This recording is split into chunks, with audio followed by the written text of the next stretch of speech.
ಪ್ರಿಯ ವಿದ್ಯಾರ್ಥಿಗಳೇ, ನಿಮಗೊಂದು ಗಾದೆ ಮಾತು ಕೇಳ್ತೀನಿ. ಆಯ್ತಾ? ಯಾರು ಹೇಳ್ತಾರೆ ನೋಡೋಣ.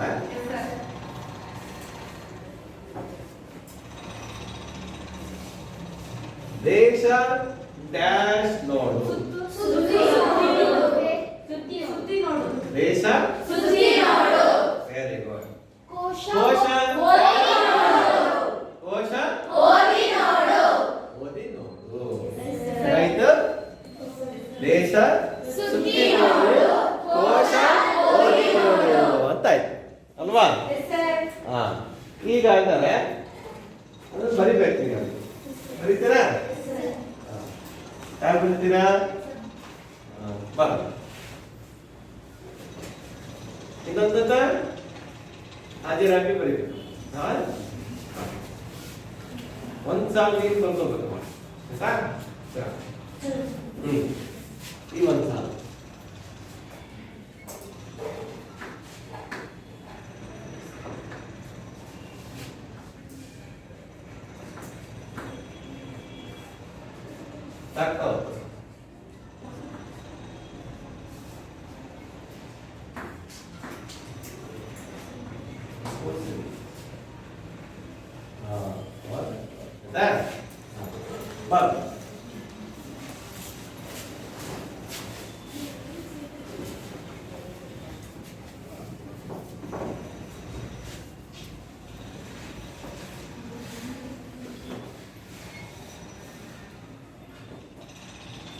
ಯಾಕಂತ ಬರೀರಿ.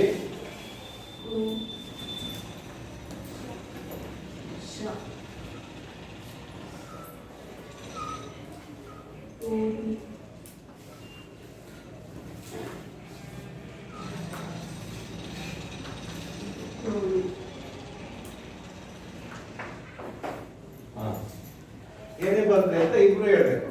ಏನೇ ಬಂದಮ್ಮ? ದೇಶ ಸುತ್ತಿ ನೋಡು, ಕೋಶ ಓದಿ ನೋಡು. ಅದ್ರ ಅರ್ಥ ಏನ್ ಹೇಳ್ತೀರಾ?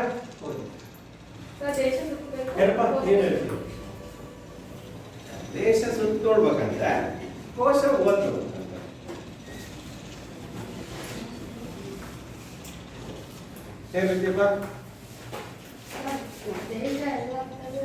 ಅಂದ್ರೆ ನಮಗೆ ಜ್ಞಾನ ಸಂಪಾದನೆಗೆ ಎರಡು ಮಾರ್ಗಗಳು. ಒಂದು ಪುಸ್ತಕ, ಪುಸ್ತಕವನ್ನು ಓದಿ ಜ್ಞಾನ ಸಂಪಾದನೆ ಮಾಡಬಹುದು. ದೇಶವನ್ನು ಸುತ್ತಿ ಜ್ಞಾನವನ್ನು ಸಂಪಾದನೆ ಮಾಡಬಹುದು ಅಂತ. ಆಯ್ತಾ? ಹಾಗಾದ್ರೆ ಇನ್ನೊಂದು ಚಟುವಟಿಕೆ ಮಾಡೋಣ. ಚಟುವಟಿಕೆ ಬರ್ಕೊಂಡ್ರಿ.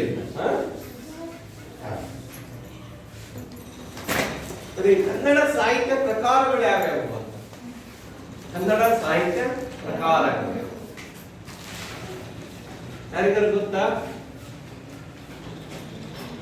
ನೋಡಿ, ಮಕ್ಕಳೇ, ಕಥೆ,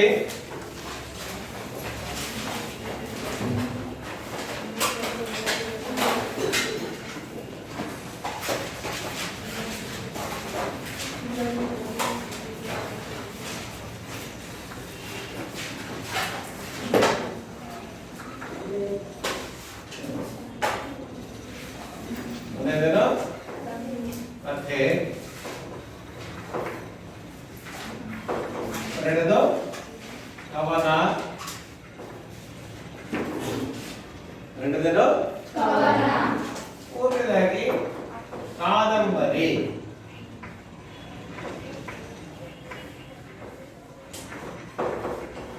ನಾಲ್ಕನೇದು ನಾಟಕ,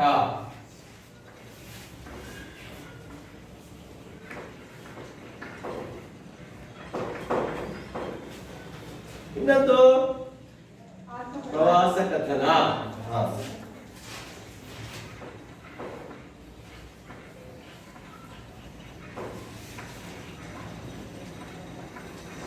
ಮತ್ತೆ ಹೇಳಿದ್ರಲ್ಲ ಆತ್ಮಕಥನ.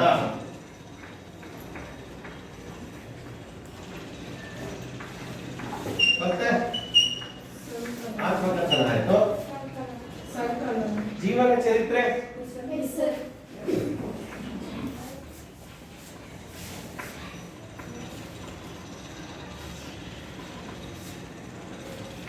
ಮತ್ತೆ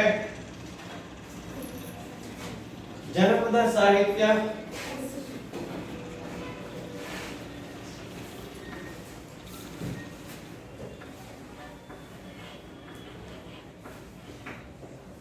ಮತ್ತೆ ವಚನ ಸಾಹಿತ್ಯ,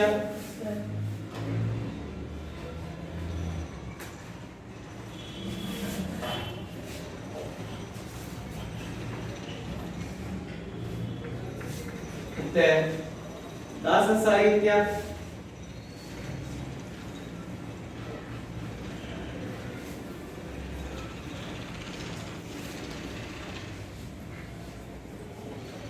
ನಂತರ ವಿಮರ್ಶೆ,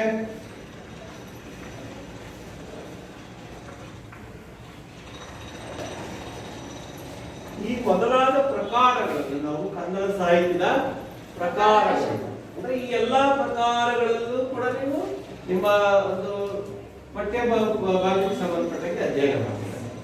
ಹೌದಿಲ್ಲ? ಈಗ ಕಥೆ ಓದಿದ್ದೀರಿ, ಅದು ಮಕ್ಕಳ ಸಾಹಿತ್ಯ ಓದಿದ್ದೀರಿ, ಕವನ ಓದಿದ್ದೀರಿ, ಬಹುಮಾನ ಈ ತರ ಕವನಗಳು, ಮತ್ತೆ ಕನ್ನಡಿಗರ ತಾಯಿ ಈ ತರ ಕವನಗಳು, ಕಾದಂಬರಿ ಯಾವ್ದೊಂದಿದೆ ಮುಂದಿನ ವರ್ಷಕ್ಕೆ ಬರುತ್ತದೆ ಪ್ರಜಾನಿಷ್ಠೆ ಅಂತ, ಅದು ಕಾದಂಬರಿ ಆಧಾರಿತವಾದ ಸಣ್ಣ ಕಾದಂಬರಿ. ನಾಟಕ ಯಾವ್ದಾದ್ರು ಓದಿದ್ದೀರಾ? ವಿಶ್ವದಲ್ಲಿ ನಾಟಕ ಓದಿದ್ದೀರಿ. ಪ್ರವಾಸ ಕಥನ ಯಾವ್ದಾದ್ರು ಓದಿದ್ದೀರಾ? ಈಗ ಗೊತ್ತಾ ಇದ್ದೀರಿ. ಹಾಗಾದ್ರೆ ನಾವು ಒಂದು ಪ್ರವಾಸ ಕಥನದ ಬಗ್ಗೆ ತಿಳ್ಕೊಳ್ಳೋಣ. ಆ ಪ್ರವಾಸ ಕಥನ ಯಾವ್ದಪ್ಪ ಅಂದ್ರೆ ತಲಕಾಡಿನ ವೈಭವ. ಯಾವುದು? ತಲಕಾಡಿನ ವೈಭವ.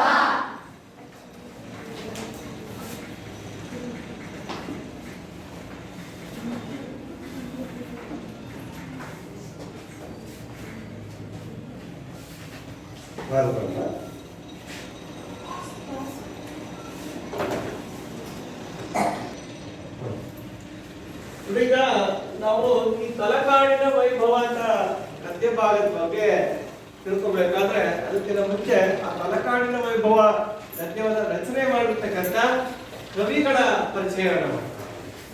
ಲೇಖಕರು ಹಿರೇಬಲ್ಲೂರು ಈಶ್ವರನ್. ಏನು? ಹಿರೇಬಲ್ಲೂರು ಈಶ್ವರನ್.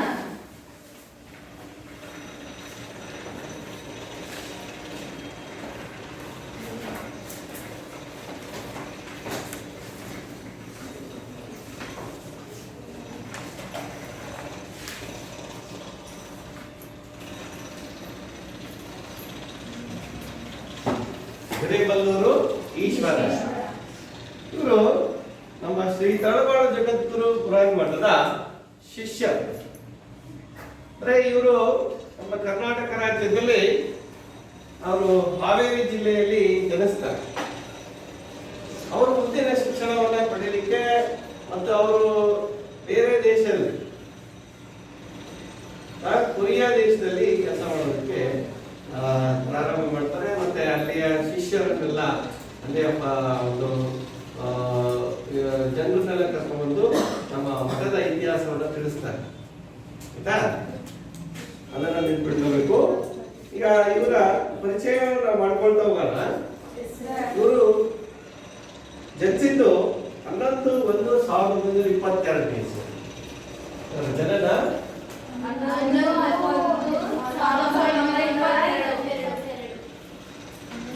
1922 ಜನಿಸ್ತಾರೆ. 1998 ಇಸ್ವಿಯಲ್ಲಿ ಮರಣವನ್ನ ಹೊಂದುತ್ತಾರೆ. ಮರಣ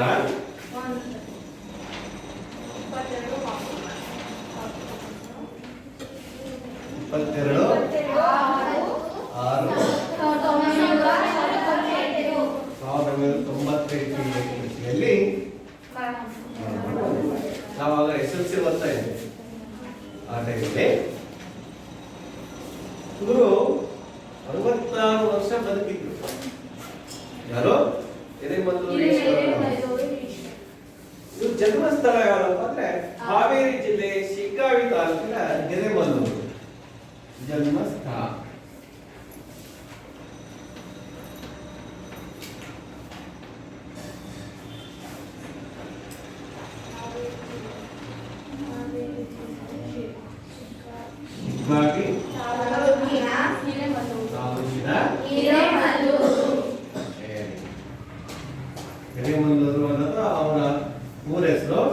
ಈಶ್ವರನ್ ಅನ್ನೋದು ಅವರ ಹೆಸರು ಹೌದಾ?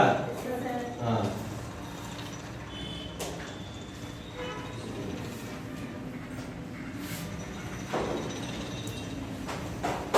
ನೋಡಿ, ಹಾವೇರಿ ಜಿಲ್ಲೆ ಶಿಗ್ಗಾವಿ ತಾಲೂಕಿನ ಹಿರೇಮಲ್ಲೂರು. ಹಾವೇರಿ ಜಿಲ್ಲೆ ಕೇಳಿದ್ರ? ಹಾವೇರಿ ಯಾವುದಕ್ಕೆ ಪ್ರಸಿದ್ಧಿಯಾಗಿದೆ? ಯಾಲಕ್ಕಿ ಅಂತ ಗೊತ್ತಾ? ಯಾಲಕ್ಕಿ ನಾಡು ಹಾವೇರಿ ಅಂತ ಕರೀತಾರೆ. ಇದೇ ಶಿಗ್ಗಾವಿಯಲ್ಲಿ ಒಂದು ವರ್ಷ ತಳಬಾಳ್ಮೆ ಆಗಿದೆ. ತಳಬಾಳ್ಮೆ ನಡೆದಂತ ಒಂದು ಸ್ಥಳ ಅದು, ಆಯ್ತಾ? ಅದೇ ಶಿಗ್ಗಾವಿ. ಈಗ ಇವರು ಸಮಾಜಶಾಸ್ತ್ರಜ್ಞರಾದಂತ ಇವರು ಅಂತಾರಾಷ್ಟ್ರೀಯ ಪುರಸ್ಕಾರವನ್ನ ಪಡೆದಿದ್ದಾರೆ. ಇವರು ಏನ್ ವೃತ್ತಿ? ಅದು ಸಮಾಜಶಾಸ್ತ್ರಜ್ಞ. ಇಂಗ್ಲಿಷ್ ಏನ್ ಹೇಳ್ತಾರೆ? ಸಮಾಜಶಾಸ್ತ್ರ, ಸೋಷಿಯಾಲಜಿ. ಸಮಾಜಶಾಸ್ತ್ರ ಅಂದ್ರೆ ಸೋಷಿಯಾಲಜಿ, ಆಯ್ತಾ? ಸಮಾಜಶಾಸ್ತ್ರ, ಸಮಾಜಶಾಸ್ತ್ರಜ್ಞರಾದ ಇವರು ಅಂತಾರಾಷ್ಟ್ರೀಯ ಪುರಸ್ಕಾರವನ್ನ ಪಡೆದಿದ್ದಾರೆ.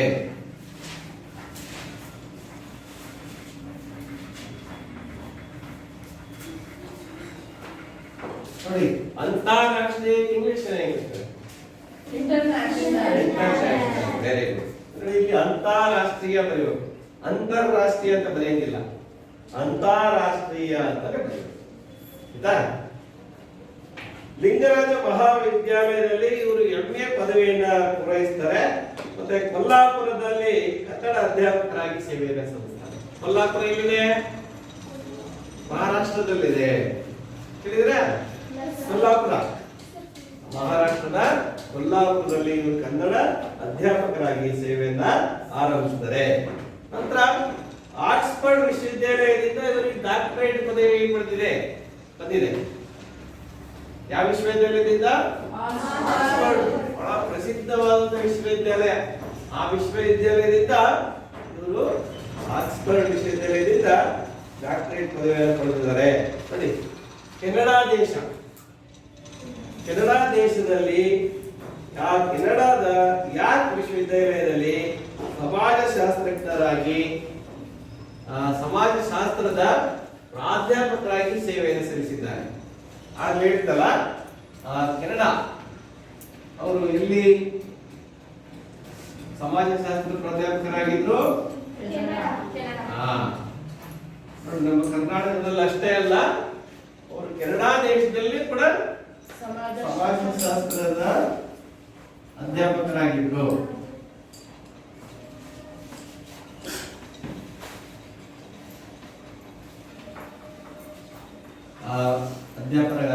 ಅಧ್ಯಾಪಕರಾಗಿ ಸೇವೆ ಸಲ್ಲಿಸಿದ್ರು. ಅಲ್ಲಿ ನೆಲೆಸಿದ್ರಿಂದ ಅಲ್ಲಿ ಕೆನಡಾ ದೇಶದ ಮಹಿಳೆಯನ್ನೇ ಮದುವೆ ಆಗಿದ್ರು. ಮಠಕ್ಕೆ ಬರ್ತಾ ಇದ್ರು ಅವಾಗ ಶ್ರೀಗೆರೆಯಲ್ಲಿ. ಕೆನಡಾ ದೇಶದ ನಾಗರಿಕರನ್ನು ಕೂಡ ಕರ್ಕೊಂಡ್ ಬಂದಿದ್ದಾರೆ. ಈಗಲೂ ಕೂಡ ಕೆನಡಾ ದೇಶದ ಜನ ಮಠಕ್ಕೆ ಭೇಟಿ ನೀಡ್ತಾ ಇರ್ತಾರೆ. ಆ ಒಂದು ಸಂಪರ್ಕ ಈಗಲೂ ಕೂಡ ಇದೆ ಅಂತ. ಇವರು ಬರೆದಂತ ಪ್ರವಾಸ ಕಥನದ ಹೆಸರು ಕವಿ ಕಂಡ ನಾಡು. ಬರೆದಂತ ಪ್ರವಾಸ ಕಥನ ಯಾವುದು? ಕವಿ ಕಂಡ ನಾಡು.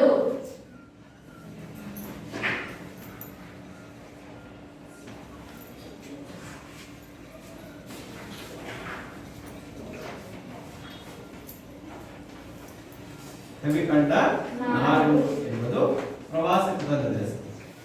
ಈ ತಲಕಾಡಿನ ವೈಭವ, ಈ ಪ್ರವಾಸದ ಕಥನ ಇದೆಯಲ್ಲ, ಯಾವ್ದನ್ನ ಆಯ್ಕೆ ಮಾಡ್ಕೊಂಡಿದ್ದಾರೆ ಅಂತ ಹೇಳಬೇಕು?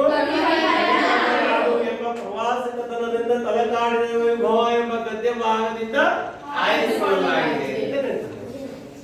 ಆಯ್ತಾ? ನೋಡಿ, ಇವರು ಬರೆದಂತ ಕೃತಿಗಳ ಬಂದ್ರೆ ವಿಷ ನಿಮಿಷಗಳು ಅಂತ ಒಂದು, ಭಾರತದ ಹಳ್ಳಿಗಳು. ಇವರು ಸಮಾಜಶಾಸ್ತ್ರಜ್ಞರಲ್ಲ, ಹಳ್ಳಿಗಳ ಬಗ್ಗೆನೂ ಕೂಡ ಅಧ್ಯಯನ ಮಾಡಿದ್ದಾರೆ. ಮತ್ತೆ ವಲಸೆ ಹೋದ ಕನ್ನಡಿಗರ ಕಥೆ. ವಲಸೆ ಅಂದ್ರೆ ಒಂದು ದೇಶದಿಂದ ಬೇರೆ ದೇಶಕ್ಕೆ ಹೋಗ್ತಕ್ಕಂಥದ್ದು, ಅದು ವಲಸೆ ಹೋದ ಕನ್ನಡಿಗರ ಕಥೆ. ಹಾಲಾಹಲ, ರಾಜಾರಾಣಿ ದೇಗೋ, ಶಿವನ ಬುಟ್ಟಿ, ತಾಯಿ ನೋಟ, ಮೊದಲಾದ ಕೃತಿಗಳಲ್ಲಿ ಒಂದು ರಚನೆ ಮಾಡಿದ್ದಾರೆ. ಇವರಿಗೆ ಡಾಕ್ಟರೇಟ್ ದೊರೆತಂತಹ ಮಹಾಪ್ರಬಂಧ ಯಾವ್ದಪ್ಪ ಅಂದ್ರೆ ಹರಿಹರನ ಕೃತಿಗಳು ಒಂದು ವ್ಯಾಖ್ಯಾನ ಸಂಖ್ಯಾ ನಿರ್ಣಯ ಅಂತ ಹೇಳಿ. ಹರಿಹರ ಗೊತ್ತಲ್ಲ ನಿಮಗೆ? ಯಾರು? ರಗಳೆ ಕವಿ ಅಂತ ಕರಿತೀವಿ. ಹರಿಹರನ್ ಅಂತ ಕರಿತೀವಿ ರಗಳೆ ಕವಿ ಹರಿಹರ. ಆತನ ಬಗ್ಗೆ ಕೂಡ ಇವರು ತಮ್ಮ ಒಂದು ಡಾಕ್ಟರೇಟ್ ಪದವಿಯನ್ನು ಬರೆದಂತಹ ಮಹಾಪ್ರಬಂಧವನ್ನ ರಚನೆ ಮಾಡಿದ್ರು ಅಂತಕ್ಕಂಥದ್ದು ತಿಳಿದುಕೊಳ್ಳಬೇಕು. ಆತನ ಪ್ರವಾಸ ಕಥನ ಕಥಾ ಸಂಕಲನ ಯಾವುದು? ಪ್ರವಾಸ ಕಥನ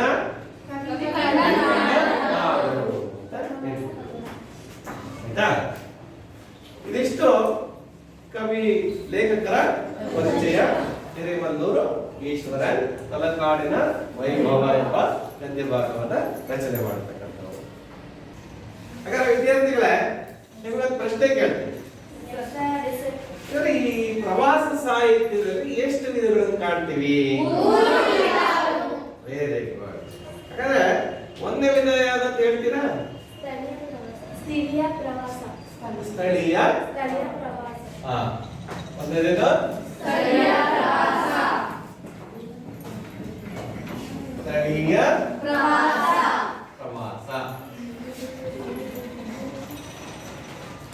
ಹಾ, ಎರಡನೇ ಯಾರಿಗಾರು ಗೊತ್ತಾ? ಹಾ, ಹೇಳ್ತೀರಪ್ಪ? ಹೇಳಿ. ದೇಶಿ ಪ್ರವಾಸ. Very good.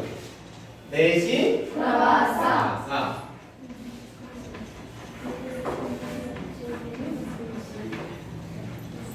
ಮೂರನೇದಾದ್ರು ಹೇಳ್ತೀರಾ? ವಿದೇಶಿ ಪ್ರವಾಸ. Very good. ಏನು? ವಿದೇಶಿ ಪ್ರವಾಸ.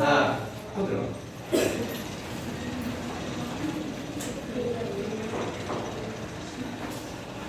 ಹಾಗಾದ್ರೆ ಸ್ಥಳೀಯ ಪ್ರವಾಸ ಅಂದ್ರೇನು? ನಮ್ಮ ಕರ್ನಾಟಕ ರಾಜ್ಯದಲ್ಲಿ ನಾವು ಪ್ರವಾಸ ಮಾಡಿದ್ರೆ ಸ್ಥಳೀಯ ಪ್ರವಾಸ ಅಂತ ಕರಿತೀವಿ. ಗೊತ್ತಾಯ್ತಾ? ಸ್ಥಳೀಯ ಪ್ರವಾಸ ಅಂದ್ರೆ ಇದು ಕರ್ನಾಟಕ ರಾಜ್ಯದಲ್ಲಿ ನಾವು ಪ್ರವಾಸ ಮಾಡಿದ್ರೆ ಅದು ಸ್ಥಳೀಯ ಪ್ರವಾಸ ಅಂತ ಕರಿತೀವಿ. ಆಯ್ತಾ? ಹಾಗಾದ್ರೆ ದೇಶಿ ಪ್ರವಾಸ ಅಂದ್ರೆ ಏನು ಮಹಾಲಕ್ಷ್ಮಿ? ನಮ್ಮ ದೇಶದಲ್ಲೇ ಪ್ರವಾಸ ಮಾಡೋದಂದ್ರೆ ಪ್ರವಾಸ ಅಂತ ಕರಿತೀವಿ. Very good. ಕುದುರ.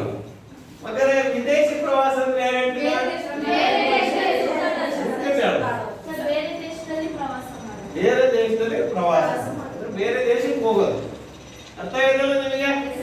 ಅಂದ್ರೆ ನೀವು ಈ ಸ್ಥಳೀಯ ಪ್ರವಾಸ ಅಂದ್ರೆ ತಲಕಾಡಿನ ವೈಭವ ಅಂತಕ್ಕಂಥದ್ದು ಎಂತದ್ದು? ಸ್ಥಳೀಯ ಪ್ರವಾಸ.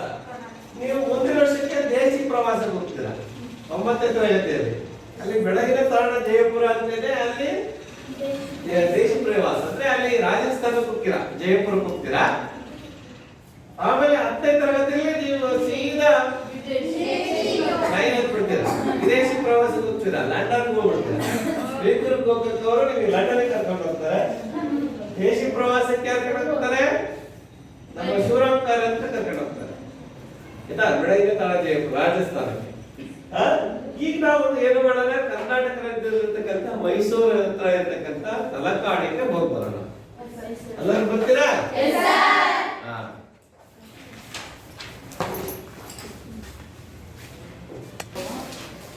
ಹಾಗಾದ್ರೆ ಈಗ ನಾವು ಯಾವ ಪ್ರವಾಸ ಕಥನದ ಬಗ್ಗೆ ತಿಳ್ಕೊಳ್ಳೋಣ?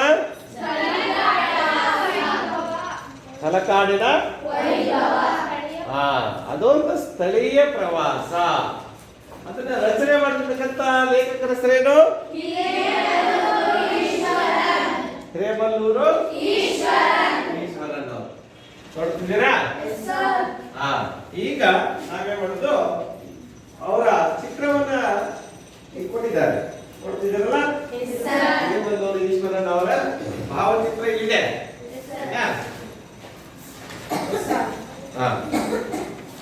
ನಮ್ಮ ಶ್ರೀಮಠದ ಭಕ್ತರು ಕೂಡ ಆಗಿದ್ರು ಅಂತಕ್ಕಂಥದ್ದನ್ನ ನಾವು ಇಲ್ಲಿ ಸ್ಮರಿಸಬೇಕಾಗ್ತದೆ. ಈಗ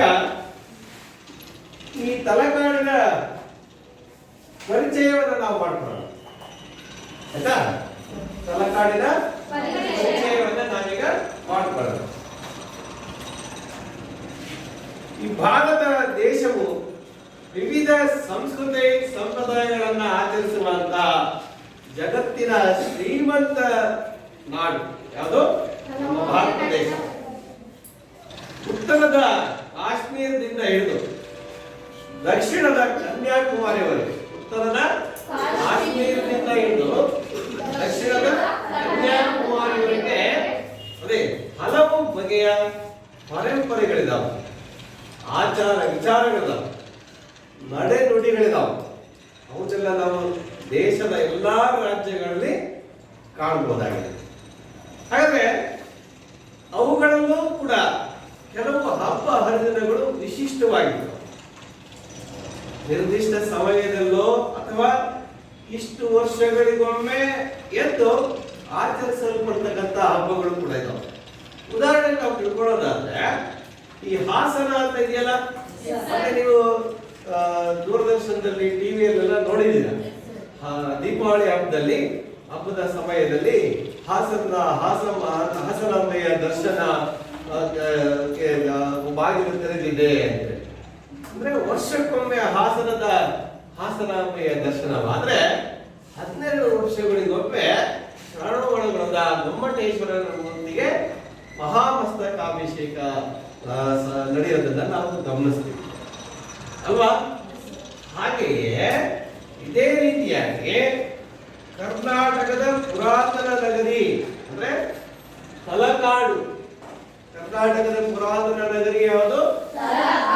ತಲಕಾಡಿನಲ್ಲಿ ನೆಲೆಸಿರುವ ಪಂಚರೂಪಗಳ ಈಶ್ವರನ ಪಂಚಲಿಂಗ ದೇವಸ್ಥಾನಗಳು ಕೂಡ ಹಲವು ವರ್ಷಗಳಿಗೊಮ್ಮೆ ಪಂಚಲಿಂಗ ದರ್ಶನ ಮಹೋತ್ಸವವನ್ನ ಕಾಣ್ತದೆ ಅಂತಕ್ಕಂಥದ್ದನ್ನು ನೆನಪಿಟ್ಕೊಳ್ಳಿ.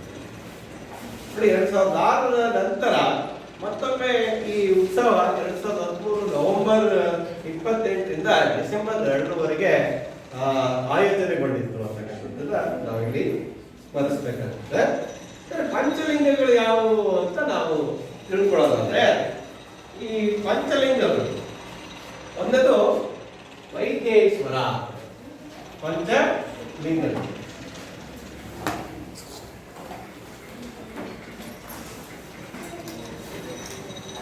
ಒಂದು ವೈದ್ಯೇಶ್ವರ ಅಂದ್ರೆ ಈ ಪ್ರವಾಸ ಕಥನದಲ್ಲಿ ಲೇಖಕರು ನಮಗೆ ಪರಿಚಯಿಸ್ತಾ ಹೋಗ್ತಾರೆ. ಇಲ್ಲಿ ನಾವು ಮೊದಲೇ ತಿಳ್ಕೊಂಡ್ಬಿಡೋಣ ಅಂತ. ಅರ್ಕನಾಥೇಶ್ವರ,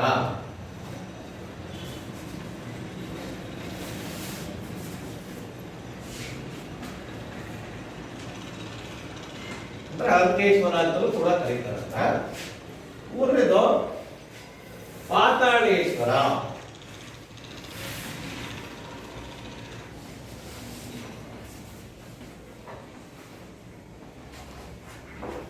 ನಾಲ್ಕನೇದು ಮರಳೇಶ್ವರ,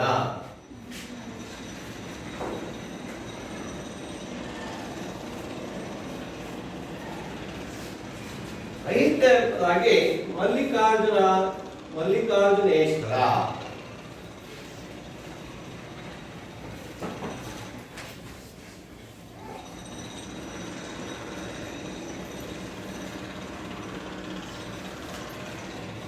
ಈ ಪಂಚಲಿಂಗಗಳ ಬಗ್ಗೆ ನಮಗೆ ವಿವರ ಸಿಗ್ತಾ ಹೋಗುತ್ತೆ. ಯಾವ್ದ್ರಲ್ಲಿ? ತಲಕಾಡಿನ ವೈಭವ, ಈ ಒಂದು ಗದ್ಯವಾದ. ಈ ತಲಕಾಡಿನ ಒಂದು ಇತಿಹಾಸವನ್ನ ನಾವು ತಿಳ್ಕೊಬೇಕಾದ್ರೆ ಒಂದು ಕಥೆ ಇದೆ. ಆ ಕಥೆ ಯಾವ್ದಪ್ಪ ಅಂದ್ರೆ, ಈ ತಲಕಾಡು ಹೆಸರೇ ಸೂಚಿಸುವ ಹಾಗೆ ಈ ತಲಕಾಡು ಇಲ್ಲಿ ತಲಾ ಮತ್ತು ಕಾಡ ಅಂತಕ್ಕಂಥ ಇಬ್ರು ರಾಕ್ಷಸರಿದ್ದಾರೆ. ಎಲ್ಲಿ? ತಲಕಾಡು. ಅಲ್ಲಿ ಆ ರಾಕ್ಷಸರಿದ್ದಂಥ ಸಂದರ್ಭದಲ್ಲಿ ಅವರು ಪ್ರತಿದಿನ ಒಂದು ಆನೆ ಹೂ ತಗೊಂಡು ಹೋಗಿ ಒಂದು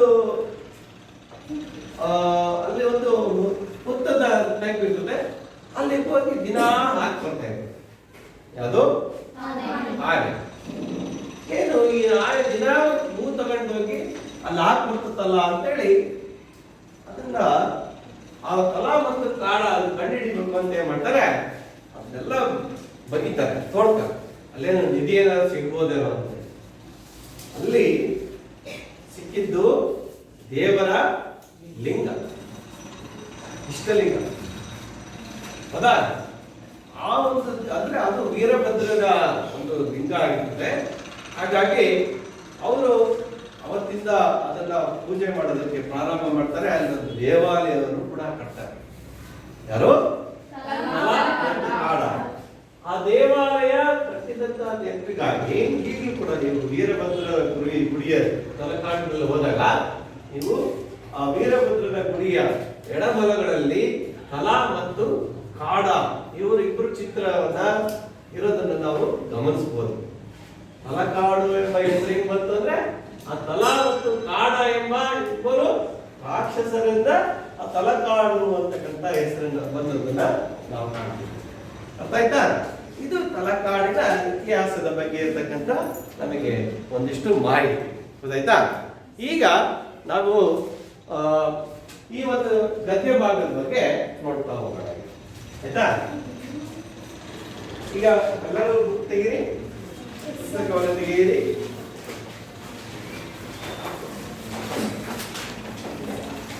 ತೆಗೆದ್ರ? 1950ನೇ ಇಸವಿ ಅಕ್ಟೋಬರ್ ತಿಂಗಳು ಮಂಗಳವಾರ 20ನೆಯ ತಾರೀಕು ಶಿವನ ಸಮುದ್ರದ ಪ್ರವಾಸಿಗರ ನಿಲ್ಮನೆಯಲ್ಲಿ ಕುಳಿತುಕೊಂಡು ಈ ದಿನದ ಪ್ರವಾಸದ ವಿವರ ಬರೆಯುತ್ತಿದ್ದೇನೆ. ಈಗ ರಾತ್ರಿ 12 ಹೊಡೆದು 15 ನಿಮಿಷಗಳಾಗಿವೆ. ಸುತ್ತಲ ಜಗವೆಲ್ಲ ಮಲಗಿಕೊಂಡಿದೆ. ನನ್ನ ಬಳಿ ಈ ತಂಗು ಮನೆಯಲ್ಲಿ ನನ್ನ ಗೆಳೆಯರು ಕನ್ನಡದ ಯಾತ್ರಿಕರು ಮಲಗಿಕೊಂಡಿದ್ದಾರೆ. ಇಂದು ದಿನವೆಲ್ಲ ಅಲೆದು ಅವರು ದಣಿದು ನಿದ್ರೆ ಹೋಗಿದ್ದಾರೆ. ಶಿವನ ಸಮುದ್ರವನ್ನು ಒಳ ಸೇರುವ ಮುನ್ನ ಬಾಗಿಲ ಬಳಿ ನಿಂತ ಸುಬ್ರಹ್ಮಣ್ಯ ನಮ್ಮನ್ನು ವಿಶ್ವಾಸದಿಂದ ಸ್ವಾಗತಿಸಿದರು. ನಿಲ್ಮನೆಯನ್ನ ಕೂಡಲೇ ಖಾಲಿ ಮಾಡಿಸಿದರು. ಹಾಸಿಗೆ ಹಾಸಿಕೊಟ್ಟು ಊಟ ಉಪಚಾರದ ಬಗೆಗೆ ಕೇಳಿದರು. ಕೊನೆಗೆ ಹೋಗುವಾಗ ಗುಡ್ ನೈಟ್ ಅಂದರು. ಸುಬ್ರಹ್ಮಣ್ಯ ನೌಕರನೇನೋ ಹೌದು, ಆದರೆ ಅವರಿತ್ತ ಸ್ವಾಗತ ವಿಶ್ವಾಸದ ನುಡಿ ನೆನೆದರೆ ನಾವು ಸುಬ್ರಹ್ಮಣ್ಯಂಗಿಂತ ಸಣ್ಣವರು ಎನ್ನುವಲ್ಲಿ ಸಂದೇಹವಿಲ್ಲ ಅಂತ ಹೇಳ್ತಾರೆ. ಅಂದ್ರೆ ಇಲ್ಲಿ ಅವರು ಲೇಖಕರೊಬ್ಬರೇ ಹೋಗಿಲ್ಲ ತಲಕಾಡಿಗೆ ಪ್ರವಾಸಕ್ಕೆ, ಅವರ ಜೊತೆಗೆ ಅವ್ರ ಸ್ನೇಹಿತರು ಹೋಗಿದ್ದಾರೆ. ಎಷ್ಟೇ ಇಸ್ವಿಲಿ ಹೋಗಿದ್ದೀವಿ ಅಂತ ಹೇಳ್ತಾರೆ? 1950. ಯಾವ ತಿಂಗಳು? ನೋಡಿ, ಅಕ್ಟೋಬರ್ ತಿಂಗಳಲ್ಲಿ ಏನಿರುತ್ತೆ? ಚಳಿ ಚುಮು ಚಳಿ ಇರ್ತದೆ ಅಲ್ವಾ? ಪ್ರಾರಂಭ ಆಗಿದೆ ನೋಡಿ, ನವೆಂಬರ್ ತಿಂಗಳಲ್ಲಿ ಪ್ರಾರಂಭ ಆಗಿದೆ. ಆ ಒಂದು ಅಕ್ಟೋಬರ್ ತಿಂಗಳಲ್ಲಿ ಒಂದು ಪಂಚಲಿಂಗ ದರ್ಶನವನ್ನ ಮಾಡಿಕೋಸ್ಕರ ಅವರು ಅಲ್ಲಿಗೆ ಹೋಗಿರೋದು. ಇಲ್ಲಿಗೆ ಆ ಪ್ರವಾಸಿಗರ ಅಲ್ಲಿ ಹೋದಾಗ ಉಳ್ಕೊಳ್ಳೋದಕ್ಕೆ ಒಂದು ಸ್ಥಳ ಬೇಕಲ್ಲ, ಪ್ರವಾಸಿಗರ ನಿಲ್ಮನೆ ಅಂತ ಕರೀತಾರೆ. ನಿಲ್ಮನೆ ಅಂದ್ರೆ ಅತಿಥಿ ಗೃಹ. ನಿಲ್ಮನೆ ಅಂದ್ರೆ ಅಂತ ಅತಿಥಿ ಗೃಹ.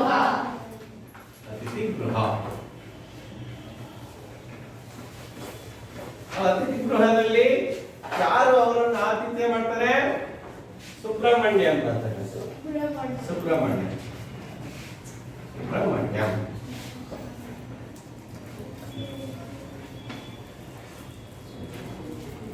ಸುಬ್ರಹ್ಮಣ್ಯಂ ಅವರನ್ನ ಬಹಳಷ್ಟು ಪ್ರೀತಿಪೂರ್ವಕವಾಗಿ ಆಹ್ವಾನ ಮಾಡ್ತಾರೆ. ಮತ್ತೆ ಊಟ ಉಪಚಾರ ಮಾಡಿ ಹೋಗುವಾಗ ಕೊನೆಗೆ ಗುಡ್ ನೈಟ್ ಅಂತ ಶುಭರಾತ್ರಿ ಅಂತಕ್ಕಂಥ ವಿಚಾರವನ್ನು ಹೇಳಿ ಹೋಗ್ತಾರೆ. ಅದು ಬಹಳಷ್ಟು ಇಷ್ಟ ಆಗುತ್ತೆ. ಯಾರಿಗೆ? ಲೇಖಕರಿಗೆ. ಕೂಡ ಅವರು ನೌಕರರಾದ್ರು ಕೂಡ ಎಷ್ಟು ಪ್ರೀತಿ ವಿಶ್ವಾಸದಿಂದ ಮುಖ ಕೊಟ್ಟು ಮಾತಾಡಿ ನಮ್ಮನ್ನ ಬಹಳಷ್ಟು ಆದರ ಆತಿಥ್ಯವನ್ನ ಮಾಡಿದ್ರಲ್ಲ ಅಂತೇಳಿ ಬಹಳ ಖುಷಿ ಆಗುತ್ತೆ. ಯಾರಿಗೆ? ಲೇಖಕರಿಗೆ. ಆ ಒಂದು ವಿಚಾರವನ್ನ ನಮಗೆ ಈ ಪ್ರವಾಸ ಕಥನದಲ್ಲಿ ಹಂಚಿಕೊಳ್ತಾ ಇದ್ದಾರೆ. ಯಾರು? ಲೇಖಕರು. ಹಾಗಾದ್ರೆ ನಾವು ಈ ಒಂದು ಗದ್ಯ ಭಾಗದ ಪ್ರಾರಂಭದಲ್ಲಿ ಏನೇನು ವಿಚಾರ ತಿಳ್ಕೊಳ್ಳಿ ಅಂತ ಒಂದು ಟೆಸ್ಟ್ ನಿಮಗೆ ಒಂದು ಗೃಹ ಪಾಠ ಬರ್ಕೊಳ್ಳಿ. ಪ್ರವಾಸ ಕಥನದಲ್ಲಿ ಎಷ್ಟು ವಿಧ, ಅವು ಯಾವುವು? ಪ್ರವಾಸ ಕಥನದಲ್ಲಿ ಎಷ್ಟು ವಿಧ, ಅವು ಯಾವುವು?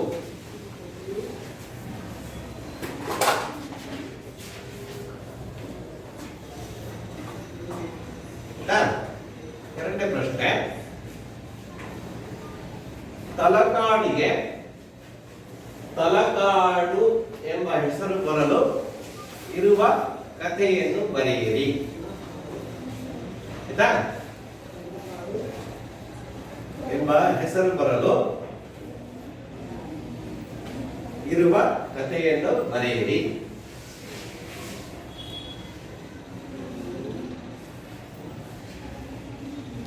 ಆಮೇಲೆ ಲೇಖಕರಾದ ಹಿರೇಮಲ್ಲೂರು ಈಶ್ವರನ್ ಅವರ ಪರಿಚಯ ಬರೆಯಿರಿ. ಇಷ್ಟು ಗೃಹಪಾಠವನ್ನು ನಾಳೆ ನೀವು ಮಾಡ್ಕೊಂಡ್ಬಂದು ತೋರಿಸ್ಬೇಕು. ಗೊತ್ತಾಯ್ತಾ?